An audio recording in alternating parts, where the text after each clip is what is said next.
언제나 그렇듯 예수 그리스도의 행보는 살아계신 아버지로 말미암아 그 시작을 하십니다. 한마디로 이 땅에 오신 하나님의 행보가 시작된 것입니다. 아버지로 말미암아 예수님이 살아가신 것 같이 또 우리는 예수 그리스도로 말미암아 오늘을 삽니다. 살아있는 그 앞에 이렇게 살아가는 것은 전혀 이상한 일이 아닙니다. 그렇지 않은 것들이 우리의 거침이 되고 걸림이 되고, 그렇지 못한 이 사실이 일생을 싸우는 이 싸움이기도 합니다.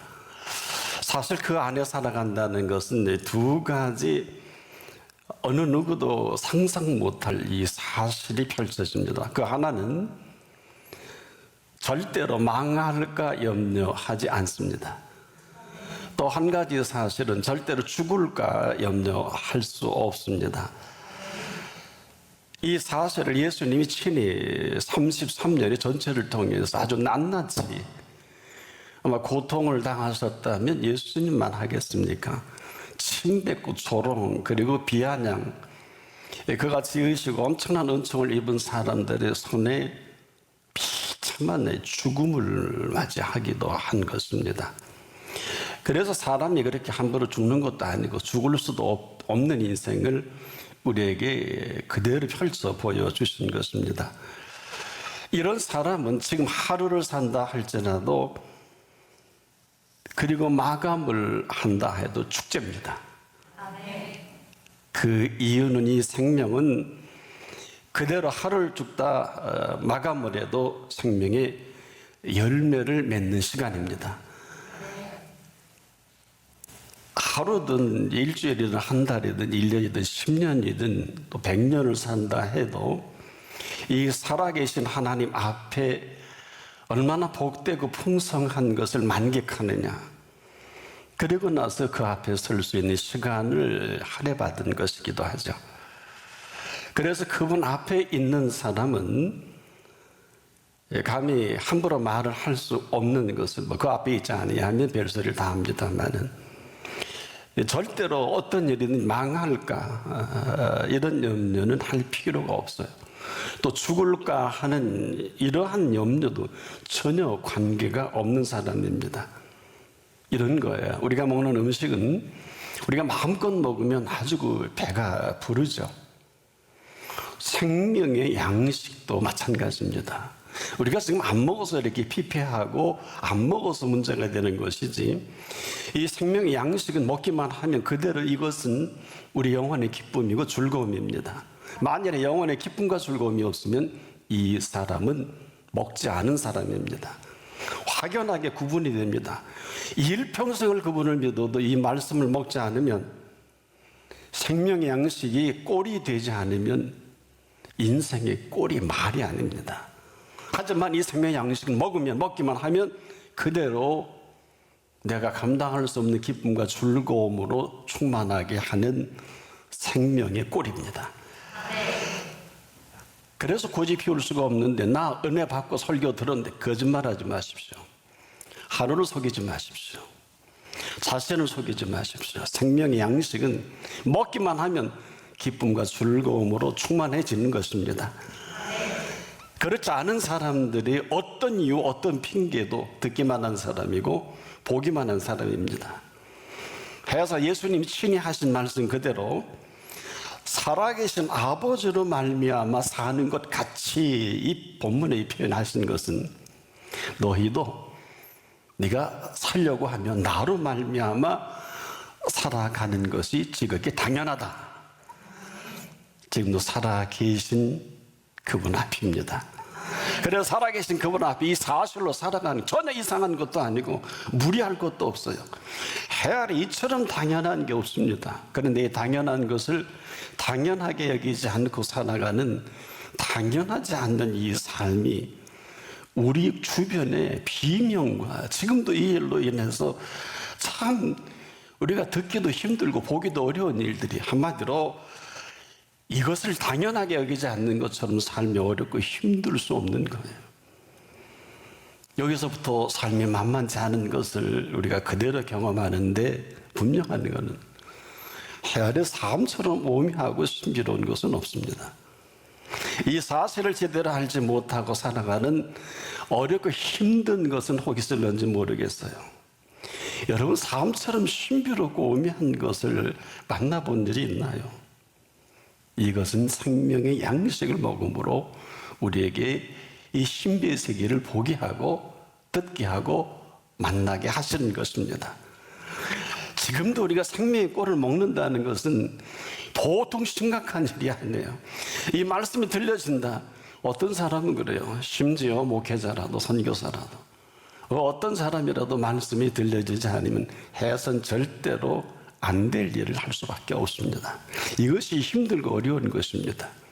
다른 것이 아닙니다. 지금도 그 말씀이 들려지면 이 들려진 말씀은 어떤 일이라는 줄 아십니까? 멍청히 있다가도 이 말씀이 들려지면 이 살아있는 말씀은 반드시 움직이게 합니다. 이유는 살아계신 말씀이기 때문에 그런 것입니다. 그래서 저나 여러분이 살아가는 이 현장은 우리가 이렇게 마음대로 생각하고 움직이는, 이것 때문에 일생을 고생하는 사람 얼마나 많습니까? 그런 것이 아닙니다. 살아가길 원한다면 이 삶을 살아계신 예수님 앞에 이 사실이 해결될 때까지 전부를 걸고 우리가 그분의 인도를 받아야 합니다. 그래서 우리가 살아가는 이 삶의 현장은 나를 인도하시는 이 삶이 바로 생명의 꼴로부터 시작하십니다. 그래서 나를 먹는 자는 그 사람도 나를 인하여 살리라. 그런데 수많은 사람들이, 제자들도 너무 어렵다. 어렵지요. 안 먹었으니까. 땅 쳐다보고 안 먹었으니까 삶이 죽을 맛이죠. 저는 당연하다고 봅니다. 곧 죽을 것입니다. 부자가 이 사실을 모르고 어마어마한 부여로 창고를 어마어마하게 지으니까, 그래 오늘 밤 내가 네 영혼을 도로 찾을 것이라 죽인다 그러지 않았어요. 죽는 것도 모르는 사람에게 죽음을 얘기할 필요는 없는 것입니다. 이 생명의 꼴은 먹는 사람마다 지금도 놀랍게 내가 원치 않는 장소까지라도 움직이게 하는 힘이 있습니다. 바로 생명의 동력입니다. 이 생명의 꼴이라는 것은 우리에게 그대로 생명의 양식이 돼서 이 양식을 그대로 먹을 수 있을 그때만이 움직이는 것을 내가 알고 그분이 아십니다. 그래서 지금도 이 생명의 꼴이라는 것은 바로 살아계신 예수 그리스도의 말씀입니다. 그래서 이 말씀이 들려질 때 듣기만 하면 아무것도 아니에요. 이 사실을 가장 심각하게 여기신 분이 바로 예수 그리스도이십니다. 우리가 이 꼴을 지금도 먹으면 내 속에 말할 수 없는 기쁨과 즐거움이 넘쳐납니다. 이 기쁨과 즐거움을 따라 내 삶의 걸음이 시작이 되는 것입니다. 만일에 그렇지 않다, 안 먹은 겁니다. 왜 그럴까요? 혈의 삶처럼 오묘하고 신비로운 생명은 없어요. 아마 지금도 감히 이 삶을 폄하해서 고해다, 고통이다. 왜 고해와 고통이 없겠습니까마는 이 기쁨과 즐거움은 넉넉히 이겨냅니다. 예수님이 이겨내신 거예요. 너희가 세상에서 혼란을 당하나 담대하라. 내가 세상을 이기었노라. 나나 여러분이나 지금 이 살아있다는 사실보다 위대한 사실이 어디 있겠습니까? 지금도 종합대학병원에 가보면 수많은 사람들이 고통스러워하고 참으로 심각한 질환으로 오늘 내일 아주 시간을 다투는 환자가 얼마나 많습니까? 한둘이 아닙니다. 삶이 그만큼 복잡하고요, 심오하고 심각한 사실을 아는 사람이 많지를 못해요. 우리가 지금도 누가 이런 일을 당하고 그런 어려움에 처하려고 상상이나 했겠습니까? 그러나 하루아침에 이런 모든 것은 이루어지지 않습니다. 바로 모르고 당하는 이 삶의 비극보다 더 비참한 게 어디 있을까요? 그럼에도 정녕 그분 앞이라면 이건 다른 얘기입니다. 왜 그럴까요? 지금 아무리 우리의 상황이 어렵고 복잡하고 힘들고 죽을 병에 걸려있다 할지라도 겸손히 그분 앞에 있는 사람은 겸손이라 그랬어요. 왜 겸손한 줄 아세요? 그분이 먼저 하십니다. 그래서 나는 마음이 오냐고 겸손하기 때문에 오늘도 하나님이 모든 것을 허락하시는 시간이 겸손입니다. 며칠 전에 집사람이 한 27년 사던 시계가 섰어요. 그랬더니 한번 갖다 줘보라고 그 회사 만든 회사에 갖다 줬더니 얼마 후에 잘 수리해 왔는데 새 거 같아요. 그 회사에서 수리했는데 얼마나 잘 고쳤는지, 와, 이거 새 시계와 똑같네. 그랬더니 주면서 그러더랍니다. 혹 고장 나면 또 오시라고. 아주 반닥반닥 빛이 나는 시계를 보면서 인생도 마찬가지예요. 우리를 지으신 분 앞에 오시면 되는 것입니다. 뭐 그렇게 복잡하세요? 아니, 만드신 분이 이거 못 고친다고 그러면 새로 줄 거 아니에요? 안 그런가요? 문제는 머리끝에서 발끝까지 지으신 분 앞에 오면 머리끝에서 발끝까지 어루만져 주시면 되는 것입니다. 왜? 우리를 지으셨기 때문에 그런 것입니다. 왜? 그 앞에 있어야 하나님입니다. 죽을 때 죽고 망할 때 망하더라도 그 앞에 있는 사람 망하지 않습니다. 죽지 못합니다. 왜 그럴까요? 당신을 죽였는데 당신이 살아나셨잖아요. 때문에 우리도 살아날 수 있는 것입니다. 이처럼 대단한 생명이 어떻게 해서 어쩌다 그런 어려움과 그 힘든 속에 휘둘려서 돈 몇 푼의 인생 팔아먹고 그 출세에 그 들려지는 소리에 가장 아름답고 보기 좋게 지으신 인생이 엉망진창이 된 게 아마 우리 주변이 아니겠느냐. 그럼에도 여러분에게 축복의 소식 하나 전하면, 그럼에도 불구하고 두 다리가 성성하고 두 팔이 성성하면 크게 감사하시고 기뻐하십시오. 이 두 다리 두 팔, 마음껏 걸을 수 있고 마음껏 안을 수 있고 마음껏 품을 수 있는 두 팔입니다. 우리가 두 다리가 성하면, 두 팔이 성하면 사랑하는 우리의 가족을 마음대로 마음껏 안을 수 있을 때 많이 안아주십시오. 왜 그런 줄 아세요? 인생사는 결국은 이 사실을 위해 그토록 공부하고 그토록 일하는 거예요. 아세요? 인생은 무엇을 해서 행복한 인생이 아닙니다. 아무리 돈을 많이 벌어도, 아무리 소원 성취한다 할지라도 이 행복을 행복으로 알지 못하면 아무 소용이 없습니다. 이런 알지 못하는 이 불행은 지금도 엉뚱한 거에 의해서 인생을 휘둘립니다. 보세요. 저나 여러분이 이렇게 살아있다는 이 사실을 위해서 우리는 한 게 아무것도 없지만은, 이 사실을 위하시는 위하심은 아무리 강조도 지나치지 않는 건 아십니까? 왠 줄 아세요? 살 줄 아는 사람이에요. 누가? 예수님이. 배우는 게 아니에요. 착각하지 마십시오. 배워서 사는 법은 할 수 없는 거예요. 일생을 배웠는데 하루만 살고 끝나면 아무것도 아니잖아요. 그런 것이 아니면 잘 우리가 들었고 비워보셔야 합니다. 무슨 얘기입니까? 이 사는 법이라는 것은 하루를 살다가도 우리를 살게 하신 이 생명으로 사는 것을 말합니다. 여러분, 이 사실 때문에 예수님이 이 땅에 오신 사실을 아십니까? 우리가 아는 엄청난 불의와 엄청난 문제 때문에 오신 것이 아니라 바로 내 자신이 이런 형편없는 인생에 휘둘리는 것을 볼 수 없으셨어. 인간의 몸을 입고 친히 우리를 만나주신 하나님이십니다. 그분은 지금도 진실되게 그 앞에 서는 사람을 절대로 거저 보내는 일이 없으십니다. 하지만 외식한다거나 되지 못하고 된 줄 여긴다거나 그 은혜의 감격과 감동이 없는 사람은 쳐다보지도 않습니다. 복음이란 내 생에 아무것도 한 게 없어도 오직 그 앞에 진실하게 나오는 사람을 어떻게 말씀하시는 줄 아십니까? 놀라지 마세요. 내 이름으로 불려지는 그 모든 자, 내가 내 영광을 위하여 창조한 자를 오게 하라. 내가 그들을 지었고 내가 그들을 만들었느니라. 이 백성은 내가 나를 위하여 지었나니 나의 찬송을 부르게 하려 함이니라. 이 자리예요.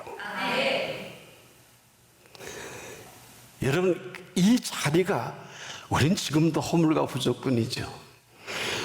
우리가 하나님 보시기에 참 나댈 수 없는 우리 부끄러운 우리들인 줄 압니다. 그럼에도 그 앞에 있는 이 백성은 내가 나를 위하여 지었다고 하셨고 나의 찬송을 부르게 하려 하면 하신 것은 해야 할 여러분들이 아는 대단한 일은 하나도 없어요. 이제 제대로 그분 앞에 서는 사람은 말, 언어, 생각이 전혀 다른 것입니다. 우리는 뭐 별일 아닌 것 같고 노벨상 하나 받은 거고 대단하다 하는데 그분들 보기에 대단하지만은 가장 대단한 일은 그분이 다 행하셨기 때문에 그렇습니다. 상을 받을 수 있도록 건강과 두뇌를 줬잖아요. 바울은 이 엄청난 사실을 알고 아주 정직하게 이런 보고를 합니다. 바울이라고 하는 분은 신약 27권 중에 14권의 영향력을 미치고 정확히 그분이 쓴 편지가 13편이고 우리가 사도행전을 보면 이제 후반부는 아시는 대로 이 사도 바울의 모든 행적이 나타난 사도행전 아니겠습니까? 근데 그분이 그 많은 사람 앞에서 이렇게 자신을 얘기합니다. 나의 나 된 것은 하나님의 은혜로 된 것이니. 얼마나 중요한 얘기인지 몰라요. 이 주제가 파악이 안 되면 그러면서 그 다음에 이런 말합니다. 내게 주신 그의 은혜가 헛되지 아니하여 내가 다른 사도보다 더 많이 수고했으나 내가 아니요 나와 함께 하신 하나님의 은혜로라. 사람 죽여도 눈 하나 깜짝 않는 사나이가 꼭 죽었어야 되는데 그를 눈을 감겨서 장님이 되게 하지만 하나님의 사람 통해 다시 눈을 보게 하고 그를 그 이후로 동선을 바로 생명의 꼴로 그 생애를 채워 가십니다. 지금도 우리가 얼마나 참 되지 못하고 된 줄 여기면 여러분 섭섭한가요? 왜 나는 복을 안 주십니까? 왜 내게는 이러한 일이 계속됩니까? 틀린 건 아닌데 우리의 영혼이 병든 사실을 잊지 않기를 바랍니다. 계속 병들면 걷어가십니다. 증상이 두 가지 나타나요. 하나님을 무시하고 잘 나가는 사람이 있고 하나님을 무시해서 어려움을 당하는 사람 두 가지입니다. 둘 다 세임입니다. 언제라도 우리를 창조하신 분 앞에 있어야 합니다. 왜냐? 오직 우리를 지으신 그 사실을 근거해서 오늘 그분이 우리를 부르실 때 반드시 응답할 모든 것들을 갖고 계십니다. 여러분 죄송하지만 그렇게 살 일이 아니에요. 인생을 그렇게 허비할 일이 아니에요. 여러분 지금도 우리가 왜 겸손이 이렇게 중요하겠습니까? 겸손은 그대로 그 인도를 시작하게 하십니다. 삶의 동선을 바꿔놓습니다. 가장 힘든 일도 인도가 있으면 전혀 문제될 게 없습니다. 주의사항은 인도받아야 하는 것이 아닙니다. 인도받아야 하는 것은 내 생각이라면 지금도 인도하시는 분은 그분의 생각이십니다. 조심하셔야 돼요. 우리는 지금도 인도받는다고 하면서 인도받아야 하는 거기 때문에 앞서갑니다. 이게 교만이고 이게 내 생각이에요. 그럼에도 인도받기를 원하면 나대지 마십시오. 아는 척하지 마십시오. 좌절하지 마십시오. 그 인도를 받으십시오. 그 인도를 따라 인도하시는 그 인도받는 것을 인도하십니다. 그분의 생각입니다. 하나님 살아계십니다. 살아계신 그 앞에 사십시오. 오늘 죽어도 그 앞에 사십시오. 왜? 핏값이 너무 엄청납니다. 보세요. 나간 탕자가 집에 돌아오는데 왜 탕자일까요? 다 허비하고 거역한 거역이요 거부한 이 거부로 마지막 결론이 탕자입니다. 그래서 그 사람은 와도 아무는 할 말이 없어요. 그 모습 그대로 온 탕자인데 아버지는요 오랜 시간 이때를 기다리신 아버지십니다. 이가 나간 뒤로 밤잠 제대로 못 이루었어요. 아들은 몰라요. 오랜 시간 동안 노심초사라 그러죠. 부모 안 해본 사람이 이 말 모를 것입니다. 그래서 어른들이 그러죠. 자식이 죽으면 가슴에 묻고 부모님 돌아가시면 뒷산에 묻는다. 옳습니다. 그래서 이 아들이 죽었는지 살았는지, 그래서 아들 소원 다 들어줬잖아요. 재산 강탈해 간 아주 나쁜 아들 아닙니까? 창기와 먹고 마셨다 그랬죠. 남루한 옷을 입고 죽을 것 같아서 아버지 집에 왔는데 아버지가 얼마나 좋고 얼마나 감동이 만징창이가 된 아들이 뭐가 그렇게 좋겠습니까마는 그 모습 그대로 아버지는 너무 좋으신 거예요. 괜찮아서가 아니에요. 뭐가 괜찮아요? 돈 갈 곳도 없고 물러설 곳도 없는 이 아들이 찾아온 여기에 왜 한 말이 없겠어요? 하지만 오자마자 몸을 씻기고 제일 좋은 옷을 입혀다 줍니다. 그리고 그 손에 가락지를 끼워주고 그 발에 신을 신겨주시고, 이게 무슨 예식인 줄 아십니까? 그 신분을 확인해 주시는 시간입니다. 그래서 그는 가락지를 끼워주면서 너는 내 아들이라 다시 약속의 아들이 되는 것입니다. 그가 입은 옷은 탕자의 옷이 아니라 아버지의 아들로 여겨주신 옷입니다. 저나 여러분의 의의 옷을 선물 받았지요? 속은 시커매도 주의하십시오. 속은 엄청난 질투와 시기와 분냄이 있어도 의의 옷을 입혀주신, 여겨주심으로 이만큼 삽니다. 나머지는 알아서 정리하세요. 이 신분까지 만들어주시고 그 신은 왜 신겨주셨을까요? 이제는 전에 탕자의 신은 그 신 신고 탕자 노릇밖에 할 게 없지만은 그 신은 아버지의 땅을 밟을 신입니다. 사람들은 잘 모르시죠. 신이 신분을 얘기하는 거 아시는 분이 많지 않습니다. 왜냐? 귀한 자리 가는 신이 따로 있어요. 그분 앞에서는 옷도 입혀주십니다. 언약의 가락지도 끼워주십니다. 그리고 그 지경을 밟을 수 있는 발을 만들어 신을 신겨주시는 것입니다. 그 앞에 이루어진 일이에요. 값을 지불한 없습니다. 오직 그 손길로 만들어주신. 탕자가 더 헤맬 일이 있을까요? 탕자가 고생할 일이 있을까요? 사랑하는 여러분, 안타까운 것은 수많은 사람들에게 이 아버지 집이 없어요. 이게 비극이에요. 아버지 없는 고아들이 얼마나 많은지 몰라요. 전혀 그런 줄 생각지 못합니다. 기껏 생각한다는 것이 큰아들 컨셉입니다. 일생을 아버지 집에 이렇게 종으로 섬기는 거 잘하는 줄 압니다. 온통 내 생각으로 이렇게 하면 아버지가 월급을 더 주겠지, 아버지가 내게 재산 더 주실 거야, 그렇게 머리 굴립니다. 세상에 이 사람처럼 아버지를 비참하게 만든 사람은 없어요. 보세요. 긴 세월 아버지 집에 있으면서 이 사람 아버지는 없어요. 그래도 사랑한 아버지의 사랑이 강탈당한 아버지입니다.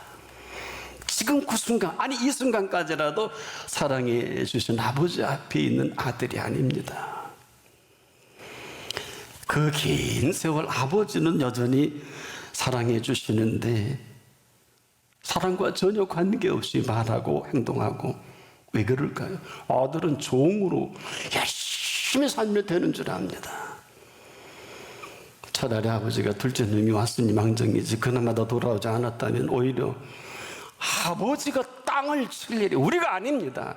아버지가 땅을 칠 일입니다. 그간에 큰아들인 줄 여겼는데 아들은 종으로 여긴 아들입니다.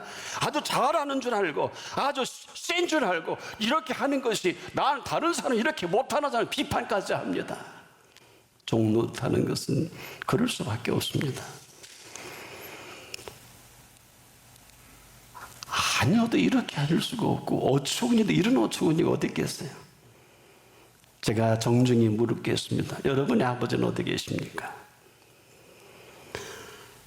우리가 지금도 아버지 없는 아들처럼 아버지 집에 있으면서 아버지는 계시지 않습니다. 그렇지 않고서야 그렇게 어울릴 리가 없잖아요. 종이 어떻게 주인권을 함부로 손대요? 그나들 말이 맞다고요. 내가 이 세상을 종노릇 했는데 염소 새끼 한 마리 안 잡아준다니까 이 종놈이 맞지. 우리가 그렇지 않을까요? 눈만 뜨면 없다고 그러고, 눈만 뜨면 긁고 성깔 부리고, 눈만 뜨면 뭐 자살한다고 하고, 눈만 뜨면 별소리를 다 하고 다니고. 참 긍휼의 하나님이 아버지이시니까 이만한 것 아니겠습니까? 아버지가 계시지 않으면 맞다니까요. 뭐 먹고 살아요? 홀지 못할 줄 다 해도 먹고 살 수도 없는 이때 아닙니까? 하나같이 아버지 집에 있으면서 거룩의 모양은 있어요. 종교성은 있습니다만은 아버지는 없어요. 재산 강탈하고자 하는 큰아들이 있지만은 아버지는 없습니다. 하지만 지금이라도 늦은 것은 아닙니다. 지금이라도 숨을 쉴 수 있으면, 지금이라도 말할 수 있으면 십자가상이 우피온 강도보다 나은 시간입니다. 자, 지금 말씀하십시오. 지금이라도 설 수 있는 자리에 서셔야 합니다. 제가 물어볼게요. 당장가요, 아직도? 아니면 큰아들인가요? 아니면 아버지 앞인가요? 오늘 여기에 꼭 답을 하십시오. 어느 자리입니까? 그래야 살아계신 아버지께서 나를 보내시며 내가 아버지로 인하여 사는 것 같이 나를 먹는 자는 그 사람도 나를 인하여, 즉 나로 말미암아 살리라. 굳이 아버지 집에서 예수 그리스도로 말미암아 오늘 삶이 시작될 수 있기를 바랍니다.